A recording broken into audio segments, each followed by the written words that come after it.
Julian's got the best place to eat in Seoul, no question. He opened a Mexican restaurant with his wife, and it's called Bumucho's. It's still like my #1 place to go eat if ever I get a chance. But when you meet the guy, he's one of those people who just immediately makes you feel well cared for, almost well loved. It's like it's a bit of I'd say a Korean element he has to his personality. But yeah, every time I get to go to Bumucho's, he just takes care of me. There's always like a little bit of extra avocado on the side. And yeah, he's just made a great restaurant where you can go feel at home. My full name is Julian Alejandro Tellez Mercado. It's a really long name, right? And the restaurant name is Bemucho. I kind of always did want to do something with food. Like my sister also kind of like the cooking thing. So I don't know, maybe since we were kids, we were like, we wanted to do something like this, but we didn't have like any idea like when, where, or how should we do it. It was just like, yeah, maybe we should do it. When I came to Korea, I was like, I had to do it. I have to do it because I wanted to eat Mexican food. And the only place was far from here. So I was like, maybe like if I try it, I think I could do something, like that I want to eat, like the flavors I want to eat. There are like 3 universities around here. So it's kind of like young and like the cultural thing around here. And so we found this place and like, we should do it. Like just let's start it. So that's how it happened. Yeah, so Mexican food in Korea might seem like somewhat of an odd thing. It's definitely not a standard fare for your average Korean.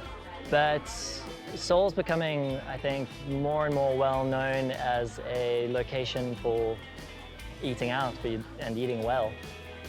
And because of that, there's just been a huge influx of foreign influence on the restaurant scene.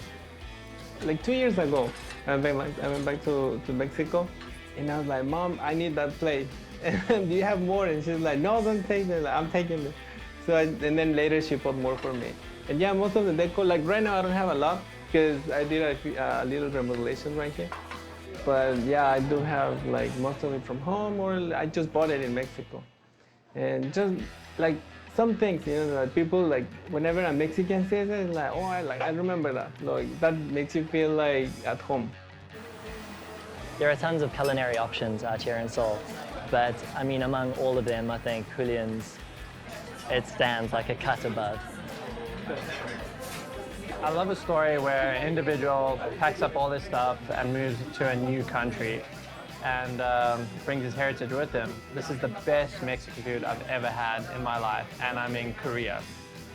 Like most of it is like, like what I eat with my grandma, what I eat at home. And I don't know, with my friends, like their home. So it's not a recipe, but it's like the taste. I love it, so that's how I make it. It's a lot of pressure. Like it is, and I like it. Like sometimes I dream about it, like I'm falling asleep, and I still feel like I have to give food to, I have to serve food, and I have to like the dishes and everything. Yeah, just for me the most important thing was like me, like somebody from Mexico that comes, or somebody who even that travels to Mexico, or like like has that love for Mexico, like come and like, oh hey, I know that, like I know the table, like it makes me feel related to Mexico somehow.